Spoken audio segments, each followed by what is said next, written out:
I had to be in the experience of consciously breathing that love in, surrendering the fear, crying.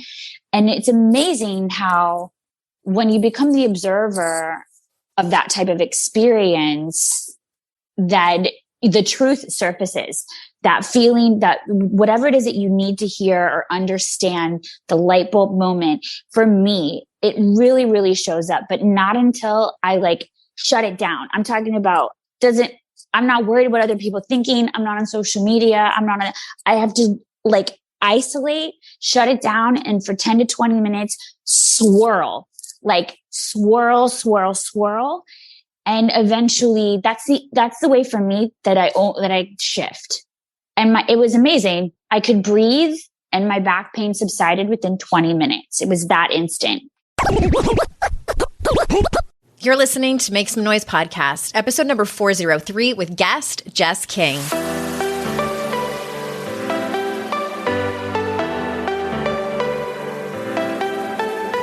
Welcome to Make Some Noise podcast, your guide for strategies, tools, and insight to empower yourself. I'm your host, Andrea Owen, global speaker, entrepreneur, life coach since 2007, and author of 3 books that have been translated into 18 languages and are available in 22 countries. Each week, I'll bring you a guest or a lesson that will help you maximize unshakable confidence, master resilience, and make some noise in your life. You ready? Let's go.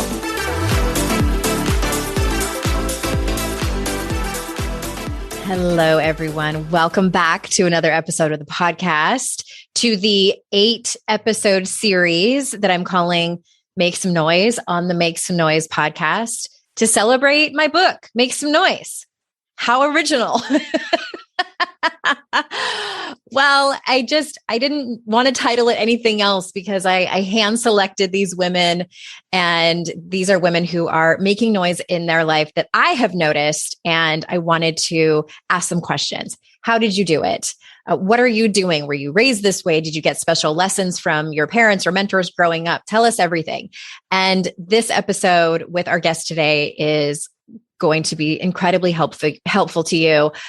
I have known Jess King for a while now, and she was one of the last people I had lunch with in person before the bottom dropped out in early March 2020. I was in Manhattan and we hooked up, and it's sort of bittersweet, you know, those last few weeks that we had before COVID happened. But anyway, switching gears, let's not talk about that. Let's talk about something exciting. I'm offering a free book club for anyone who wants to join. Who doesn't love a book club? Who doesn't love a free book club offered by the author of the book that you are reading and that you like? We did this a few years ago when How to Stop Feeling Like Shit came out. It was a huge success, and I wanted to do it again for you all. If you have already signed up for the book bonuses, if you have pre-ordered Make Some Noise, this information should be already in there, and you should be on the list where you're going to get emails about the book club. Totally optional. You can unsubscribe if you don't want to join, or just ignore it.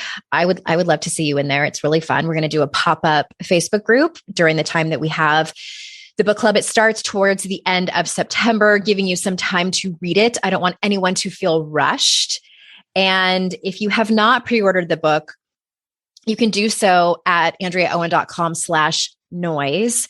And the reason that we push pre-orders so much, I've mentioned this a couple of times on the podcast, but for those of you who don't know, there is no other metric that retailers and publishers have other than the pre-order period. It's that first week that a book has it's called a pub date, a publication date. And so mine is August 31st. So anything sold before September 7th, which is, August 31st to September 7th, makes it a week. But anything pre-ordered before that counts as sold within that first week. One of the things I really want, that's kind of a dream of mine, is to see my book at Target. Neither of my first books have been at Target. They've been in bookstores, they've been in airports, and that's really exciting to see your book in an airport. But they've never been in a Target. I love Target.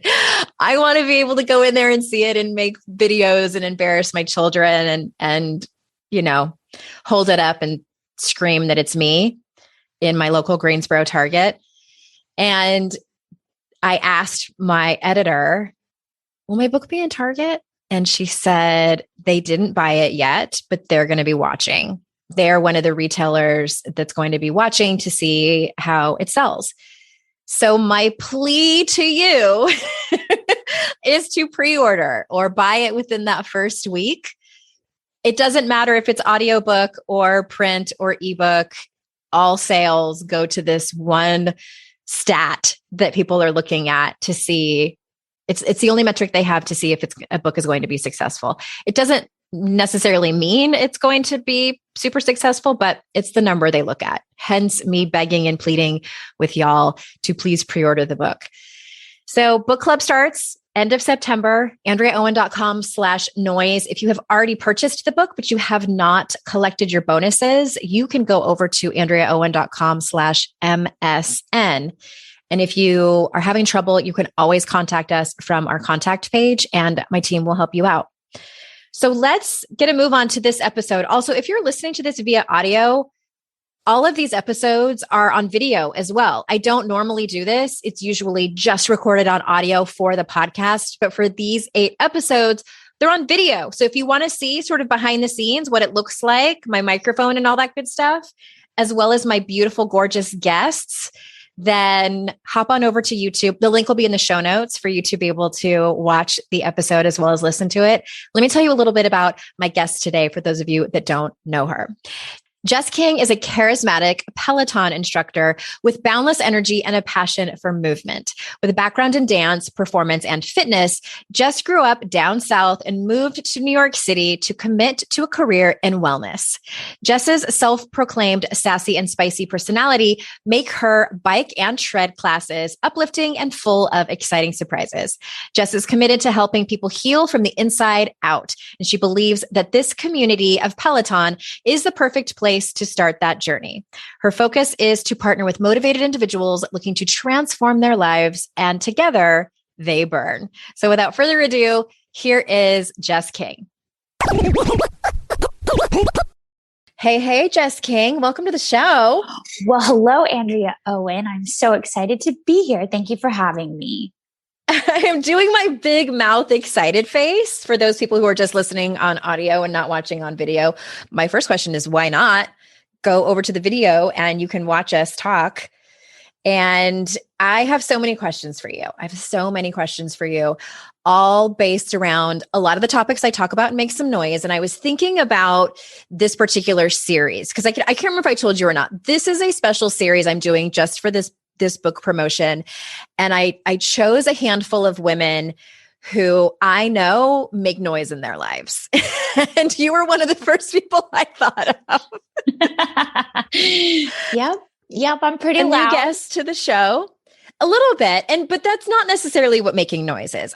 A woman who is maybe inherently more introverted, who likes to observe a little bit more before she speaks, she can definitely make noise in her life. So one of the things that I talk about in this book is asking for everything you want as a woman. And so tell us about a time where you have had to ask for something that you want, or just what is your take about that?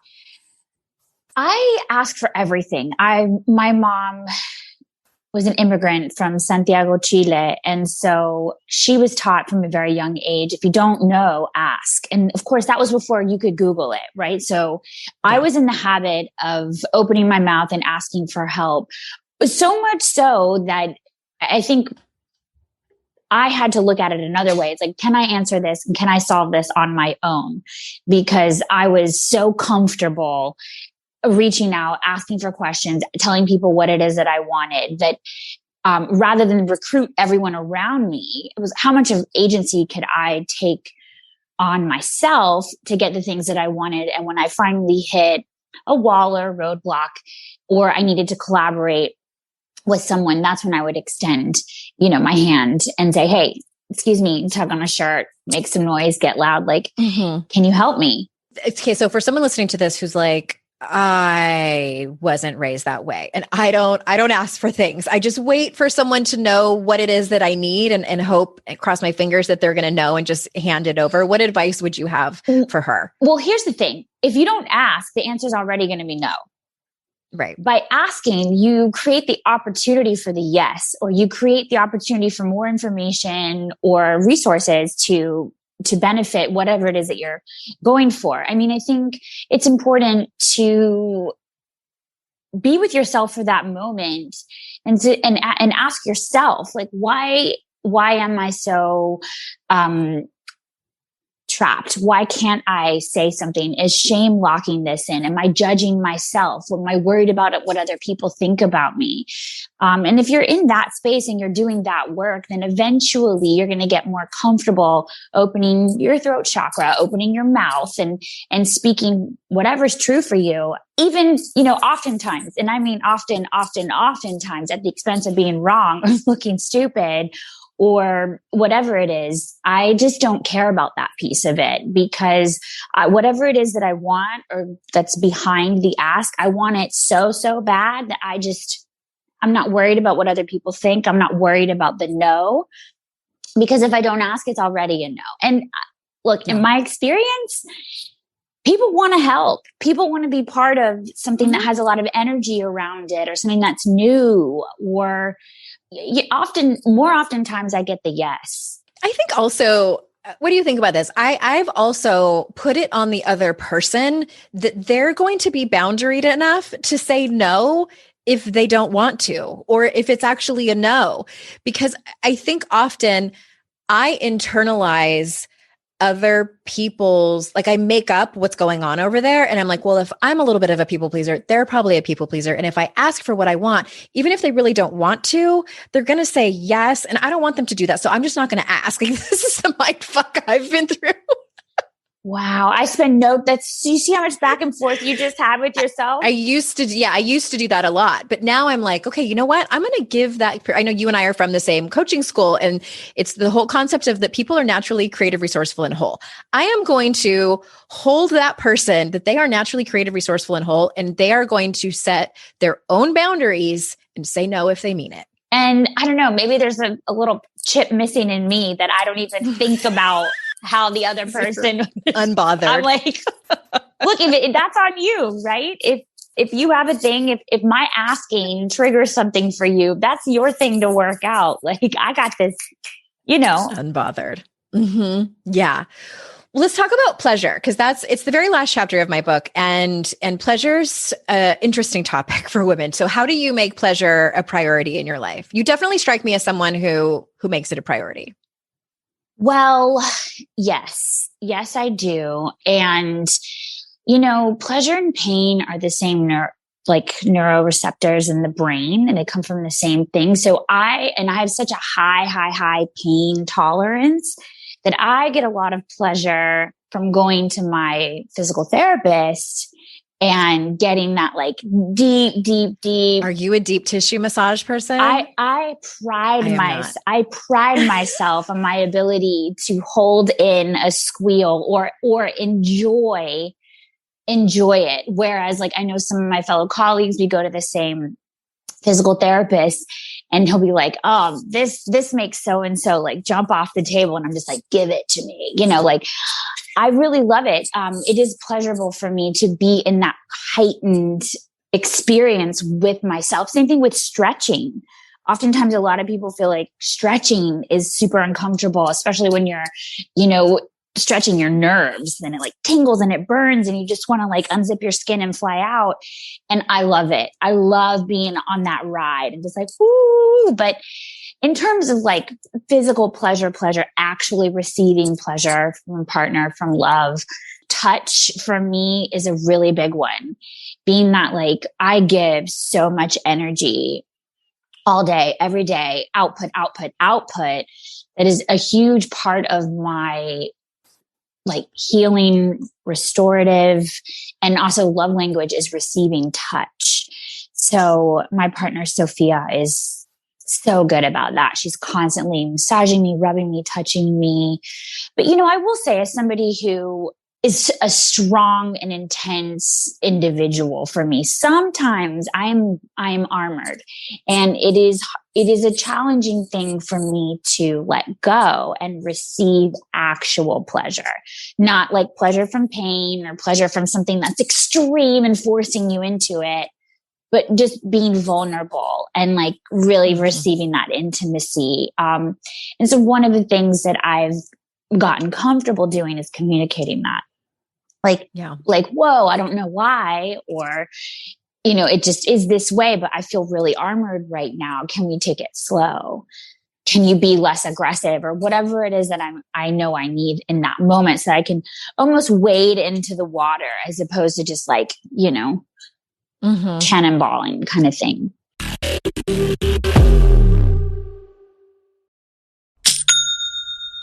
Shopify's already taken the cash register online, helping millions sell billions around the world. But did you know that Shopify can do the same thing at your retail store?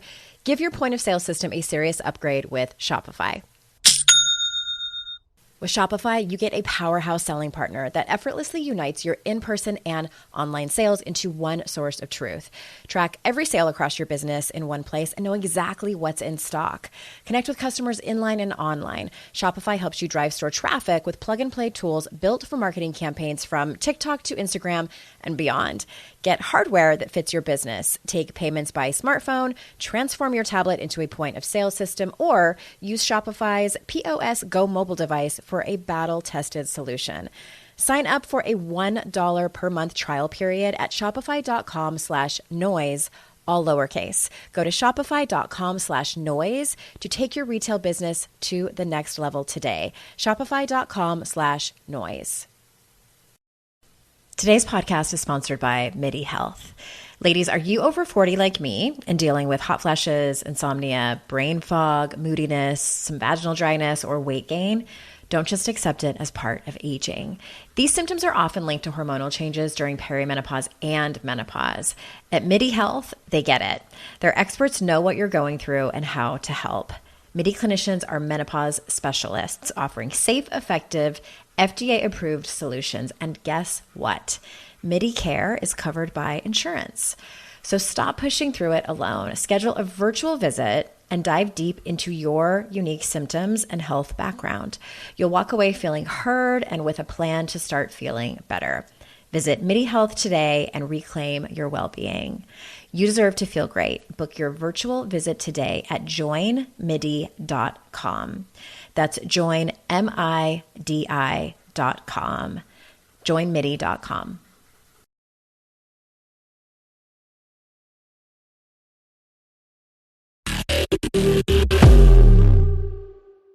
That is such a good point. I'm glad that you brought that up. It made me think of something recently that happened in my marriage, and my husband would probably kill me if he knew that I was saying this, but I'm going to say it anyway. I'll ask for forgiveness instead of permission. Hey, that a girl. He comes up to me. I think I probably wasn't wearing a bra, and he's like, "Can I fill you up?" And I was like, "Thank you so much for asking." Like the whole concept of consent. And I think, coming from a background of just being groped, like I won't name names, but just not asking permission and just feeling like my body was there for my partner's pleasure and my consent didn't really matter. It wasn't an option. And I made sure to tell him that, like, that makes me so happy and makes me feel so safe and loved. And yes, you can. You can. But my answer sometimes might be no, probably very rarely, but it might be no, because it might not just don't right now. But I think that is such a huge aspect of pleasure. I really relate to how it oscillates. I mean, sometimes we go through some really intense life things, whether it's like high stress or maybe we're grieving something where like you can't even connect to that piece of you, or it's like, it's the last thing you want is to go there to have that experience. And so being okay with that as a woman, being okay with that in a partnership it takes a lot of courage, because we've been programmed, or maybe we've just bought into the narrative that if you are in a committed relationship, then you have to make yourself physically available at all times. And like, absolutely not. We are individuals first, and we choose to come together and share our bodies, our time, our energy, really unraveling that and redefining what that means and being at choice, even though we choose the partnership, right? You see the ring on my finger, I'm choosing you. I choose you every day. But really, we own our bodies and we own our space. And don't you want, as the other partner, to also say, I do want that too, that you're both saying, yeah, we both agree to this. We both want, there's something sexier about that than just being like, okay, I have to just, I have to do this because it's my duty. Right. I call bullshit on that. Let's talk about self-confidence. And how do you define self-confidence? Like if someone did not know what that term was, how would you describe it? Oh, this is funny because I'm somebody who walks confidently in the wrong direction all the time. I do too. Did we talk about this when we met? Maybe. I think so. People follow me and they're like, do you know where we're going? And I'm like, absolutely not. We've been walking for like 10 minutes. And we're like, right this way. I didn't even realize I do it. Yeah. Yeah. So this thing about confidence, it was instilled in me as a little girl. My mom, she would hype me up constantly. She would tell me I was the prettiest. She would tell me, so much so that I remember being in my 20s and moving to New York, and I called my mom and I was like, I'm not a princess. Like, what? Why would you have just found out? told me my whole life that I'm this princess? I'm not a princess. I wish you would stop, because it would, the real world was really, really harsh. So again, I'm coming from the other side of it. But, I think at the root of self-confidence, it really comes back to that piece of being naturally creative, resourceful, and whole. That there is this, like, everything you need is within you already. And learning to fall in love with what that is, what that looks like for you, what makes you interesting, what makes you weird, what makes you hyper vigilant, what you're good at, what you're terrible at, all of it. Just falling in love with that and owning it entirely, and really just not giving a shit what people think. It really comes down to that. I think the times in my life when I have doubted myself or my confidence has dropped, the one thing that really influenced that was getting wrapped up in how I would be received and what other people thought of me.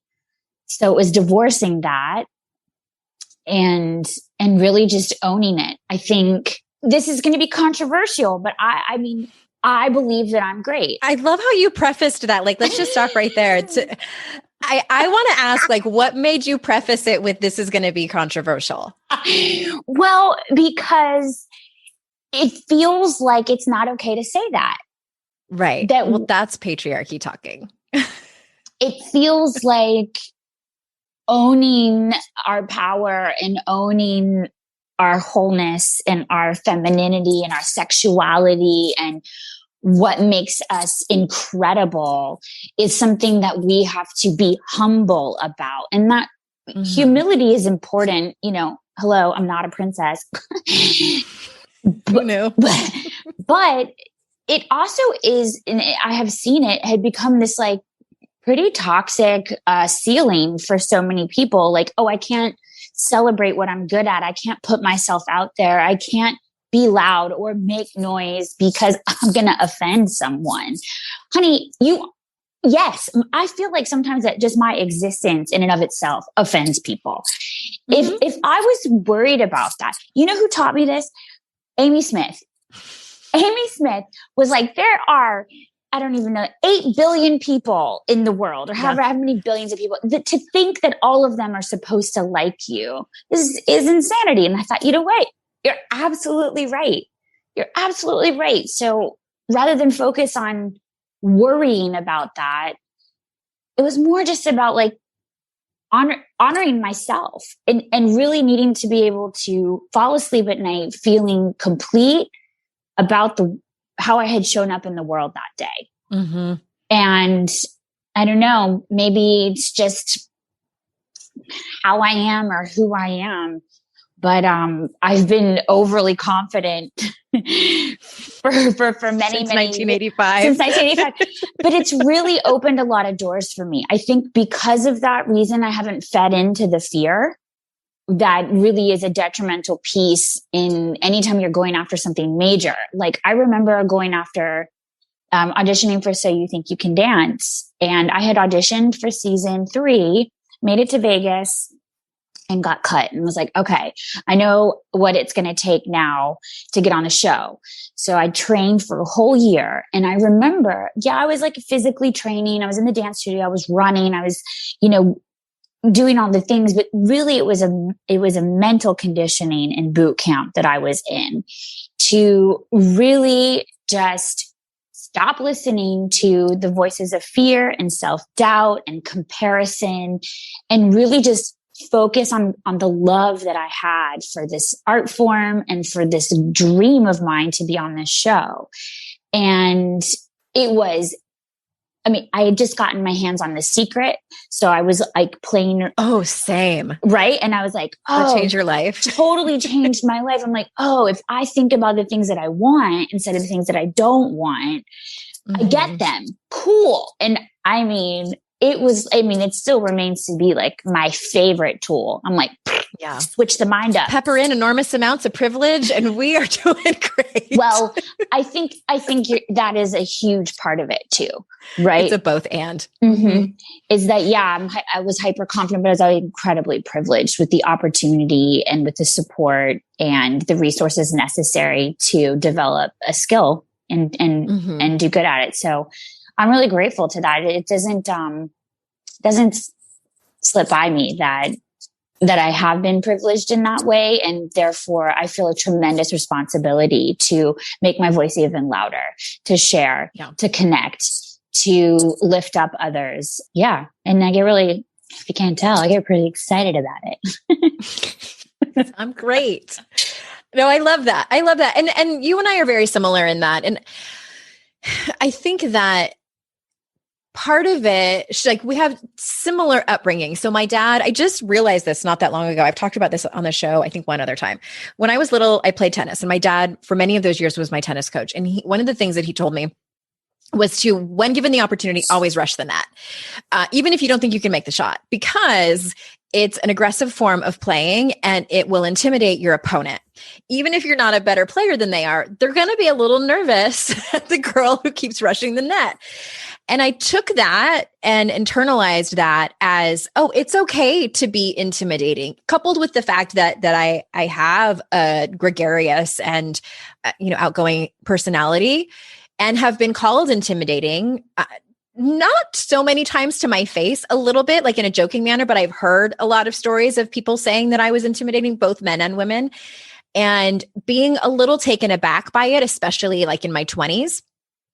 And then moving into my 30s, I was like, I could care less. Like, if you're intimidated by me, then that's not my responsibility. 100%. That is just, you are buying into the society's standard of how a woman should be.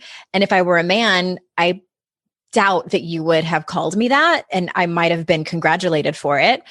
And it was not super easy to shake that, but I think because of what my dad had taught me, it was a little bit easier. I say all this because people listening, even if you didn't grow up with a mom who told you were a princess, or a dad told you it was okay to be intimidating both on and off the court, you can still unlearn that. And it's about, the first step, I believe, is just questioning where it came from. My friend Elizabeth Zialto asked me this great question, and I wrote about it in the book. She said, ask yourself, what is my conditioning and what is my truth? I was like, that is a great question to ask, because a lot of times, like, the voice in our head isn't our truth.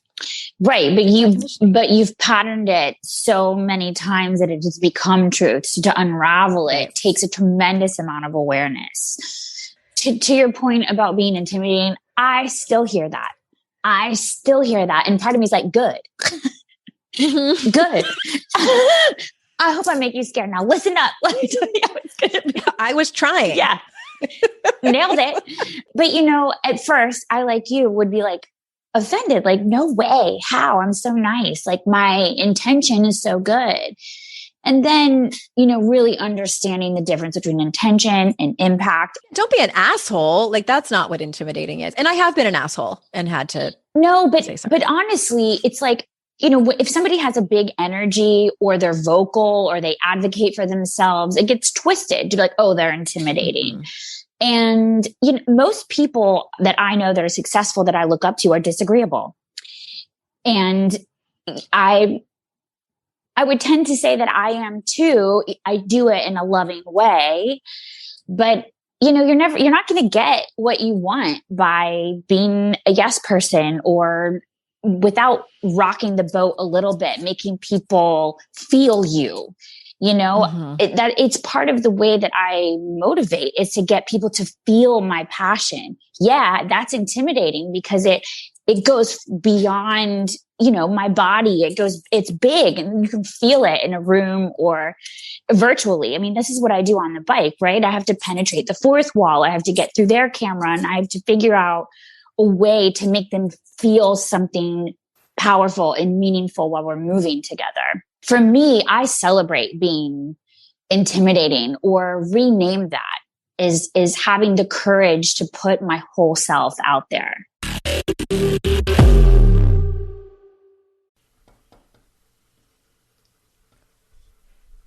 Fast forward to the end of 2024 and think about your goals. What can you do right now to give yourself the best chance of succeeding? If you want to learn a new language, you absolutely should get Babbel. Don't pay hundreds of dollars for private tutors or waste hours on apps that don't really help you speak the language. Babbel's quick 10-minute lessons are handcrafted by over 200 language experts to help you start speaking a new language in as little as 3 weeks. Babbel's designed by real people for real conversations. Studies from Yale, Michigan State University, and others continue to prove Babbel is better. One study found that using Babbel for 15 hours is equivalent to a full semester at college. Now it's so easy to speak simple conversation phrases with the guy that takes care of my lawn without having to consult language apps. Here's a special limited time deal for our listeners. Right now, get up to 60% off your Babbel subscription, but only for our listeners at babbel.com/noise. Get up to 60% off at babbel.com/noise, spelled BABBEL.com/noise. Rules and restrictions may apply. I have definitely been in that place where my paycheck ran out before the next one got here. Life doesn't happen bi-weekly, so why should payday? The money you earn can be in your hands today with Earnin. Earnin is an app that gives you access to your pay as you work, up to $100 per day or up to $750 per pay period. Just download the Earnin app and verify your paycheck. Then access up to $100 a day as you work and leave an optional tip.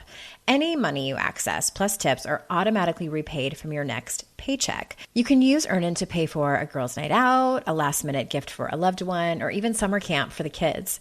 Make Earnin a part of your financial routine and join Earnin's over 3.5 million customers who say things like, when I think about Earnin, I think about financial stability, security. It gives me a lot of peace of mind.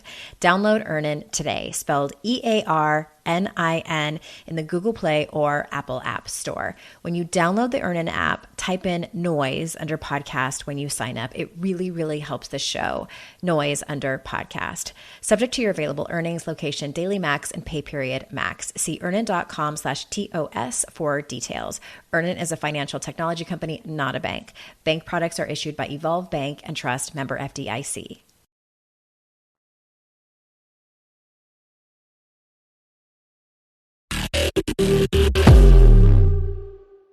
Well, we touched on this a little bit about, these societal kind of, myths that many women buy into about what it means to be a good woman, accommodating. We touched on, for many of us, it was that your body is for the male gaze. Good girls don't have a lot of sex, et cetera. Were there any of those myths and conformities that you bought into that you had to unlearn? I prided myself on being a rebel and being a little naughty and being bad. I think what I had to unravel from that was the shame of allowing myself to be so free, to be so promiscuous, to be so expressive, and how I was a promiscuous teenager. kind of got myself into some squirrely romantic partnerships as well. Definitely when I was younger, especially growing up in the South, I was really shamed by some of the men in my life, boyfriends, about who, my behavior, and felt like, that I was supposed to feel guilty about it, but I didn't. So it was this, like, what do I do with this information? And for me, it was like, I just got to get out of here. Oh, you mean get out of the relationship? Get out of the relationship, get out of the South. I'm like, this is without making anyone wrong. It was like, I just don't fit here. These are small-minded concepts of how people are supposed to behave and supposed to be. And I intuitively knew at a young age, I'm like, I don't fit in. And I tried to change. I tried to conform, go to church, wear all the things. And I'm like, I can't do this. This is not who I am. So I'm out. It's interesting. It's really interesting to look back on our past and see the choices that we made, the people that we were with, the judgments that we took on. And that's my biggest advice for people is question the source. Again, it's that question of what is your conditioning and what is your truth? And then kind of start to coach yourself and unravel that. What does that actually mean to you? What do you need to unlearn, if anything? And that's what a lot of the book is. Okay. What does resilience look like for you? Like, tell us about a time you had to kind of pick yourself up when you fell on your face. I feel like I do this every day. This morning. I mean, every day. I mean, even yesterday, Sophie and I do not argue very often, but we got into it, and in the middle of getting into it, I had to like pick myself up and get on a live conversation, as if everything in my life was fine. I have had so much training being a performer my whole life, being a very emotional and expressive and unafraid to feel my emotions. I can't even tell you how many times I will have been in a crisis or some sort of emotional thing. And then it's 5, 4, 3, 2, 1, that little red light is on, and hello. And now we're fine. And now we're dancing. And now we're, but I'm so grateful for that, because for me, and I know this is true for a lot of us, but for me, like, I just get so wrapped up in the fear talk, in the ego talk, in whatever it is that keeps pulling me into that lower vibration or the anxiety or the stress. And performance and dance and ultimately being a professional has forced me to pull myself out of it and not just fake it, but surrender it, like really let go of the ego around it and be somewhere else that is more true, somewhere else that is joyful and loving. And there is this like inner tug of war of like, oh, I need to feel shitty. It's like, no, you get to feel great. It's like, no, you have to feel shitty. It's like, no, you have to smile. And eventually, they say like, if you just smile, like you actually feel the benefit of that. That's what performance has done for me. And it's taught me resilience, and it's taught me that I have a choice. I can swirl and spiral and stay there, or I can communicate. I can feel it. I can go. I don't hesitate. If I'm like, ooh, I know what's going on. Here's an example. I have back pain from when I was on So You Think You Can Dance. I broke my ribs, or my ribs were broken. Different ways you can say that. And so for me, anytime I get stressed or worried or fearful, I have a psychosomatic response in my back, and it locks up and I feel pain. And I knew it was happening. I didn't really know why I was being triggered though. I didn't have anything on my heart. I wasn't sure what was going on in my head. And I just remember feeling so much like anxiety around my ribs, not able to breathe, and feeling totally locked. And I sat there and I said, just go straight to it. Go straight to it. And immediately my fear came up. And rather than push it aside, it's almost like I just like dive straight in, like head first, like like smash into the fear. Like, I want to understand you. I want to process you. I am here to let the love in. And moving into this like breathing mantra, inhale love, exhale fear, inhale light, exhale pain. You are safe. I love you no matter what. I will tell you, for about 10, 20 minutes, being in that process of, like you said, coaching yourself, of diving into your fear and like literally swirling around in that thing that I've been putting off all week long. So much so I wasn't even consciously aware that I had this fear. But it is profound. I was at the nail salon when I did this, by the way. I was in public and I knew what was going on. And so I said, she was doing my pedicure. I have a very close relationship with my nail lady. Shout out to Helen. And I said, Helen, before you do my mani, can you rub my back for me? And she started rubbing my back, and I just started weeping and weeping and weeping. And like, knowing full well I didn't need to attach to the tears or to the emotion, that fear was working its way through me, and it was okay. And I was totally safe, but this is just what it looked like. Like, I had to be in the experience of consciously breathing that love in, surrendering the fear, crying. And it's amazing how when you become the observer of that type of experience, that the truth surfaces. That feeling, that whatever it is that you need to hear or understand, the light bulb moment, for me, it really, really shows up, but not until I like shut it down. I'm talking about I'm not worried about other people thinking. I'm not on social media. I have to like isolate, shut it down. And for 10 to 20 minutes, swirl, swirl. And eventually that's the way for me that I shift. And it was amazing. I could breathe and my back pain subsided within 20 minutes. It was that instant. That is something I learned from Amy Smith is that like processing, because before I used to feel it and then be like, how can I orchestrate my way around this? Oh.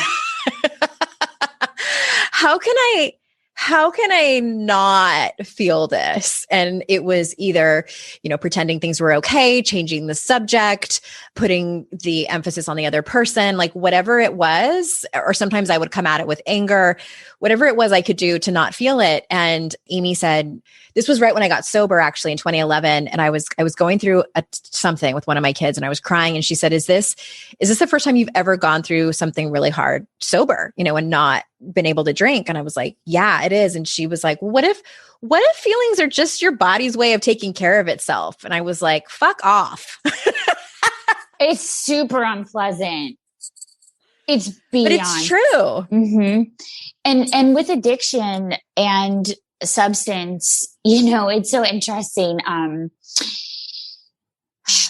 Where like, some friends of mine had gotten hooked on the Juul, Oh yeah, like the vape thing. There's like a vape cigarette thing, super addictive, nicotine, whatever. Look, I don't have any judgments. I'm just here to tell you what I observed. And when it's time for them to put it down, it becomes very, very emotional.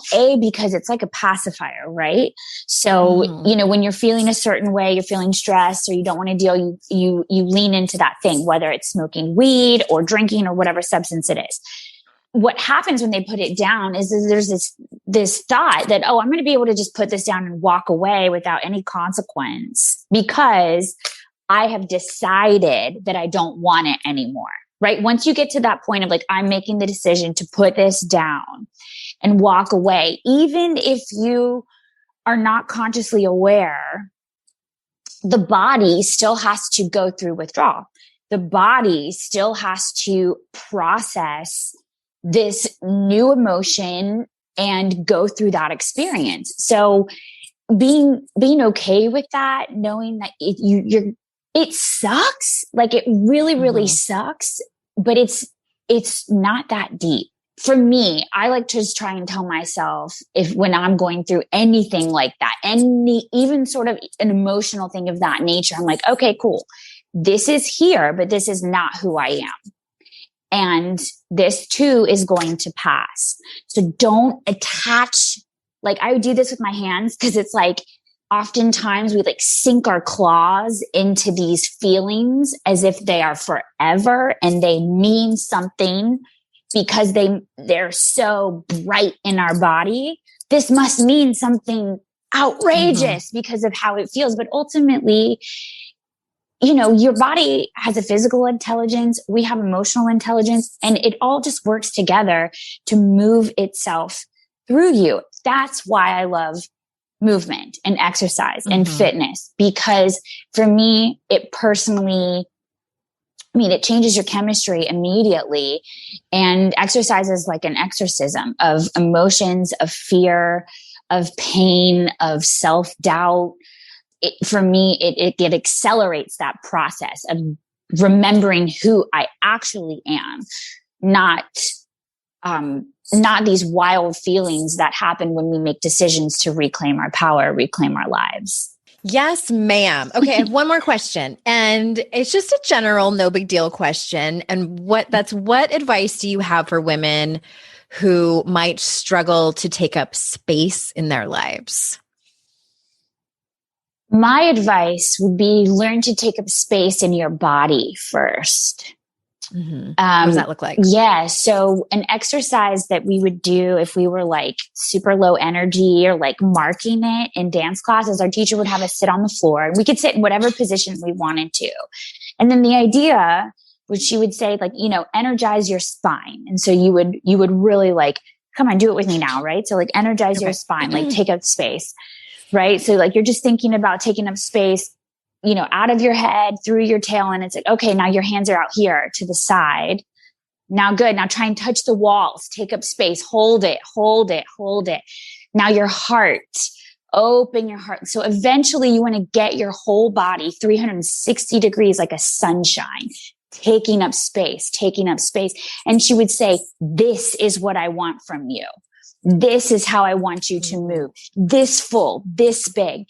And it was just something that I found to be incredibly powerful. I'm only 5'3", but when you would watch me dance or watch me perform, I just take up the whole stage. And that's because I'm extending my energy beyond my body and getting to a point where for women or men or people alike who are feeling like they need to apologize or shrink themselves energetically or physically. When you connect to your physical body, the power of it, and you say, no, I'm not even going to apologize for this, but this is what the request is, to open up and feel what it's like to stretch, to take my essence, my aura, and push it out beyond my skin. It's really powerful. People feel it. People are intimidated by it, but it is a radical experience within yourself when you don't have to apologize for physically taking up space anymore. Right. What begins to transform and transpire from having that agency and having that connection with yourself. I love that exercise. Thank you so much. I hope people rewind and go back and do it. And oh yes. I love it when somebody's on and like there's something that I've never heard before or seen before. And I'm like, oh, it feels like a feast. It feels like a feast. Tell Sophia I said hi. And I want to tell you something really quick about Sophia, because I met her very briefly last year. That was like right before the bottom dropped out with COVID. It was. You snuck in a little vacation. You were like the last lunch I ever had with the human. And when I met Sophia, because first you were like, let me make sure she's not naked. And then when I came in, she's one of those people, and Amy was this way when I first met her, that like, I could see why you fell in love with her. Like, and I hope you don't take this as like, I'm trying to take your woman. She just exudes beauty and sensuality and light. And I was just like, you know, when you meet those people, like I'm sure you do, because you felt that when you met her. I remember meeting her because I had never been with a woman before. I'm not, you know, people say, well, how do you identify? I'm like, however you want me to. Do you want me to be gay? Do you want me to be bisexual? Do you want me to be a lesbian? I really don't care. Like personally, it's whatever you want me to be. But when I didn't have an agenda, right? I walked in and I saw her and was just like overwhelmed by the desire to want to be near her, to be around her. Mm-hmm. And, you know, I am not threatened at all by what you just said, because I see it all the time. I see it happening with You see other people, and they're like, and I'm like, I know, I get it. I know. I totally get it. That's what I wanted to tell you that, because I immediately, like when I saw her, I was like, oh, okay, I get it. It's light that just like lights up the space that she's around, and her smile and everything. So I'm just so happy for you Thank that you. you are engaged and that you have found somebody to love and that loves you back. Me too. We're always like, you know, we have these moments where we check in. We're like, is this real? Like, do we really love each other as much as we think we do? Because like, I'm obsessed with you. She's like, I'm obsessed with you. We're like, whoa, this is crazy. Like, it's 6.5 years and we're still just like so excited and curious and have so much energy for one another and what we're creating together. It's really thrilling. I feel super blessed and grateful. And this is why I just, you know, I'm a huge proponent of love, however it shows up in your life, whether you have a deep connection in your friendships or romantically or whatever it is. But this shit will change your life. It will heal you. It will heal you. And I'm really blessed. And it also seems like you two really like each other. Yeah. Like beyond love. Like that matters a lot. Like I really like my husband, and that, I mean, because I was in a marriage where I didn't like my ex-husband very much. I loved him, but like him, no, not really. And that's a big deal, because I didn't feel liked by my other partners. I even remember looking at my ex and being like, you don't even like me. What are we doing here? You know, like it's obvious you don't like me. And so that is a really big deal. And yeah, we do like each other. Thank you, Jess. Thank you everyone for listening. And I would love it if you took a screenshot of this episode and shared it on your Instagram stories. And you can tag me, Hey Andrea Owen, and Jess King NYC. Is that right? That's your Instagram handle, right? Yeah, I want to take a screenshot right now. Ready? Smile. Everyone, thank you for listening. You know how valuable I know that your time is, and I'm so blessed that you come and spend it here with me and my guests. And remember, it's our life's journey to make ourselves better humans and our life's responsibility to make the world a better place. Bye, everyone. Hey there. Thank you so much for sticking with us through the entirety of this episode. I hope you enjoyed it. And just a reminder, if you have not pre-ordered your copy of Make Some Noise, it is available on Amazon, online. You can pre-order it in Audible, and it will be in bookstores August 31st, but it would be extraordinarily helpful if you pre-ordered it. You can find all the info at andreaowen.com/noise. You can pick and choose where you want to pre-order it. And that is also where you can grab all the fantastic bonuses: the workbook, the book plate, the free book club, a chance to win some fabulous prizes, including my other book signed and personalized to you, free coaching, gift cards, so many amazing things. Head on over to andreaowen.com/noise, and I thank you so much for your support. See you next week.